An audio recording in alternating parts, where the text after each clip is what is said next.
I'm Valerie from Assembly North America, and I am pleased to be sitting here with John Osborn, who leads Ad Net Zero and who we are partners with. Thank you so much, John, for joining me here at Possible. And I'm going to ask you to introduce yourself and talk a little bit about Ad Net Zero, your mission, and anything else you'd like to share. Well, thanks for having me. In the spirit of full disclosure, Assembly Global is an important supporter of the Ad Net Zero movement. I describe it as a movement because that's essentially what it is. And a little bit about me. I've been kind of an industry insider for a number of years. The majority of my career was spent at BBDO. Back in the heyday, doing big-time productions for big-time clients that achieved big-time results, and that was awesome.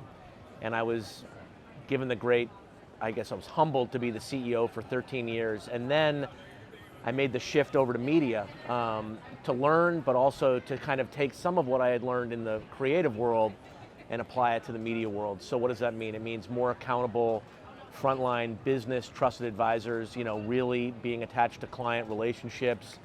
It's about adding the rigor to the overall, process of going about the work that we do. It's about, productizing and really kind of getting our own house in order. All of that added up to our transformation plan. And then it was time for another transition. And then the phone rang. And the great thing is that it was, like the movie goes, they had me at hello. And it was really fitting kind of what I'm looking for, who I am, and what makes me tick as an individual. And it is an important, essential priority, I think for not only me, but for a lot of folks in our industry, but also a lot of folks that I talk with that are part of this industry on an indirect basis. And I hope so. I hope it is a key priority for most people. As you know, you mentioned that we are partners, and it is something that I'm passionate about personally. I think we were talking before we had this conversation, before we kicked off this conversation, about first of all, I feel like we need to be doing our part personally for the environment and sustainability.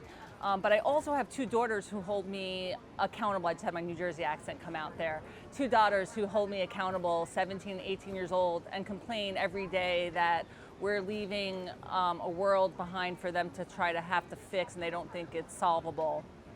And then, of course, from an organization perspective at Assembly, it is a key pillar, sustainability. As you know, we're working towards our B Corp certification. We launched the Clean Media Lab. We entered into a partnership with Ad Net Zero. So this is an important topic for us as an agency. We think that our clients need to be in the know about what they need to be doing to help our environment and be responsible.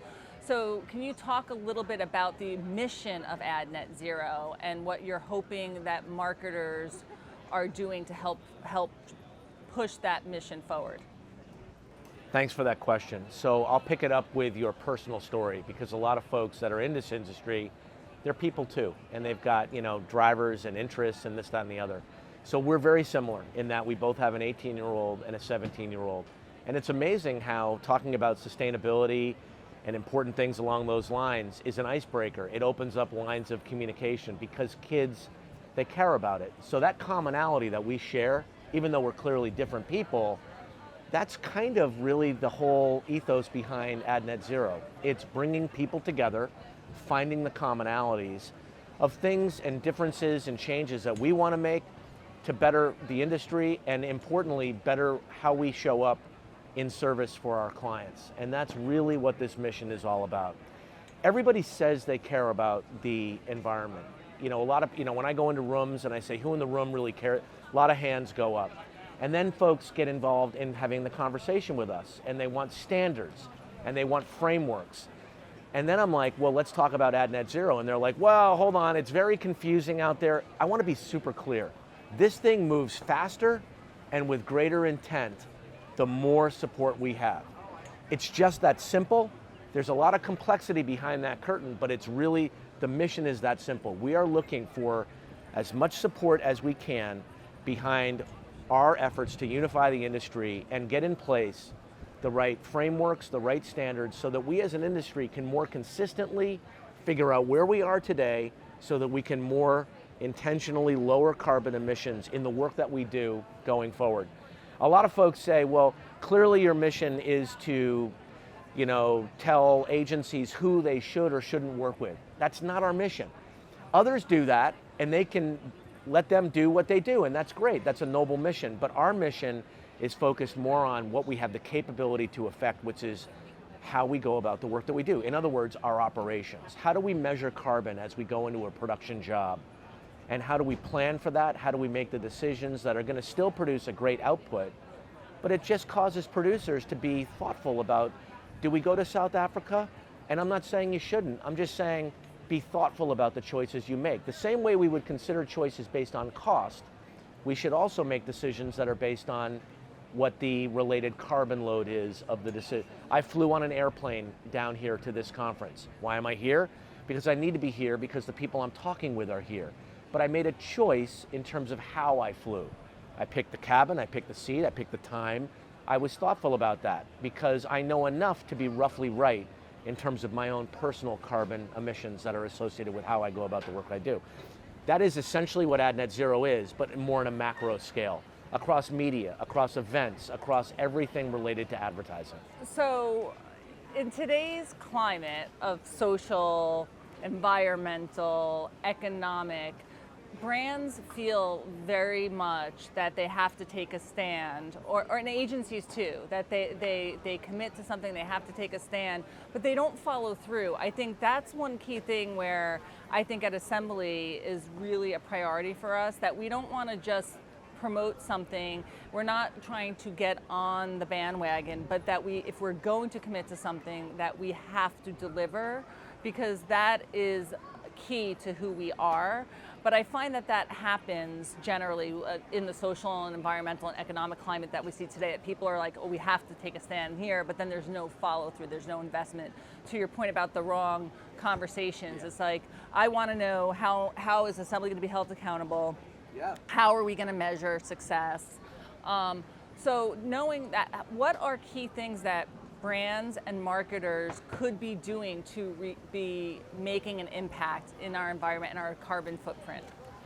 So that's a great watch out. We don't want anyone just to check the box, And I think we're very fortunate so far, but it's a giant watch out that we don't want to be a safe haven for companies that are bad actors to sort of bask in the do-good limelight that we cascade off. The good news is most of our supporters that have joined into this movement, they all are doing, I think, intentional things, good things around efforts to really lower carbon or to promote sustainability. And it depends on the company. So we don't offer the same cookie cutter blueprint for every company because every company is kind of different. Yeah, they fall into different buckets and brackets, but by and large, we ask them to put together whatever the plan is for year one that's right for them. It could be as simple as, hey, let's take a look at our carbon footprint associated with all of our travel. Travel, by far and away, when you strip away even all the complexity of the media chain and everything else, travel still is the biggest load of carbon associated with our industry. I'm not saying people shouldn't. I'm a big believer in the power of the face-to-face, but I'm just saying, all we're saying is be thoughtful and intentional and be aware and knowledgeable when decisions are being made about what you do. I think there are a lot of ways, to answer your question, for folks to get involved. One way is to visit the website. If you're producing content, visit the adgreen.com website, or in the States, greenthebid.earth, a great production-oriented community run by Gabby Kay. They have a really great perspective along with a reference guide and other principles that can help companies along that journey. If you're in the media space, tap into the IAB Tech Lab. There are various media working groups for AdNet Zero that are working right now as we're having this conversation. One is on a global scale, and we have a US-based one that we just propped up. Early days, because we just launched AdNet Zero in the States on February 7th, as you know. But the good news is that the IAB Tech Lab is really playing a quarterback role, working with us in that endeavor, because in the US market, there's so much power behind the programmatic and the tech companies that we need to make sure that what's happening on a global level isn't going down a rabbit hole without bringing the IAB Tech Lab core to the heart and soul of what that movement is. I love what you say, because I think it's something that I hope anybody who watches this video on the ecosystem, social media, that they take away, is that don't expect or think you have to do it all. It's a journey, and where Assembly is in the journey may be different than another brand or agency, but do your part to make a difference and get on the bandwagon of doing something for our world and our children. I know that we have to wrap up shortly. I wanted to know from your perspective, like, what's one wish and one worry you have for the future of our environment and sustainability and the carbon footprint? So let me start with the worry. I have a lot of worries. I live on healthy paranoia. Okay, that is the fuel on this drives on. One worry I have is that we as a people, as a population, we're sort of hardwired to respond to clear and present danger. All of this environment talk, it's a little bit over the horizon line. So as we're sitting here, one might fall into the trap of looking out at this beautiful landscape and thinking, what could be the problem? Everything seems to be going along swimmingly. One of my big aha moments was I do a lot of work with the American Red Cross. And so when you see the impact of the uptick in the frequency and the intensity of some of these natural disasters, you can't help but make the correlation that this is due to something. Now we can debate as to exactly how much or what, but it is clear that the climate is causing changes that we're all experiencing today.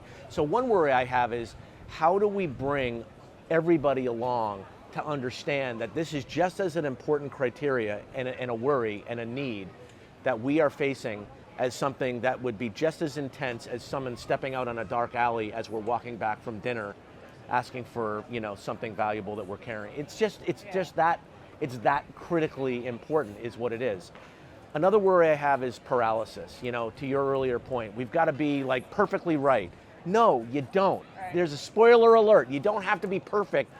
All you have to be is committed and in general, more roughly right than precisely wrong. And the good news is a lot of our supporters are doing things, and we help put a spotlight on those things. We stand firmly against greenwashing. We encourage our supporters to rally around radical transparency. We want honesty. We want truth in communication. We want accountability. We will offer up solutions to our supporters along those lines, but that's another worry. A lot of folks are out there making these grand statements. And so one of the things I want to make sure is that I'm working as hard as I can on behalf of Ad Net Zero, which is really working on behalf of you and the industry, to make sure that people are backing up what they're saying. That's another important thing. And then my biggest worry is, we are innately a competitive industry. I can't think of many more other than like sports teams or something. We're a hugely competitive industry. What we have the opportunity to do is to be pre-competitive, to find those commonalities, and we've seen other industries do it. Texting and driving.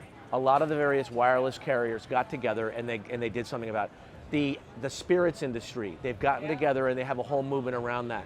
We have the same need here right now. We have the same opportunity for us to come together and work together without sharing our innermost secrets and blurring those lines to make a really important difference in the world. And that's all we're trying to do. And guess what?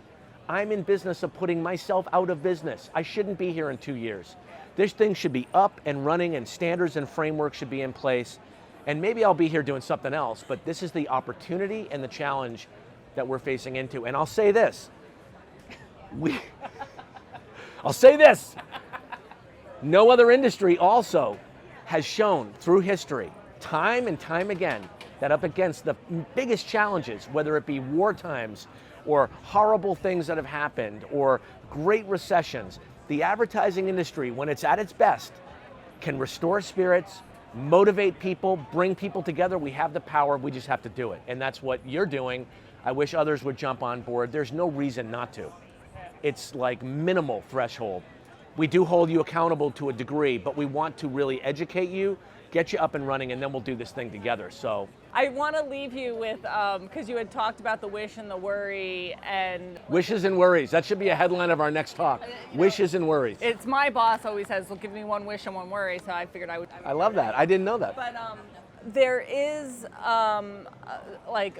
something a story my sister-in-law had told me once, where her husband's an oceanographer for a Woods Hole, so he studies currents, and no one knows more about global warming than he knows, going to the icebergs and seeing the melt. But like, they have 5 kids, and they felt like they had to take them to Disney World. Now they're all in their 30s now, so I'm going back like 20 years. Felt really strongly that they had to take their kids to Disney World, and they both went, and they both came back with different feelings. We had Bob, who's an oceanographer, goes to Disney, and he comes back. He's like, "Why do we bother?"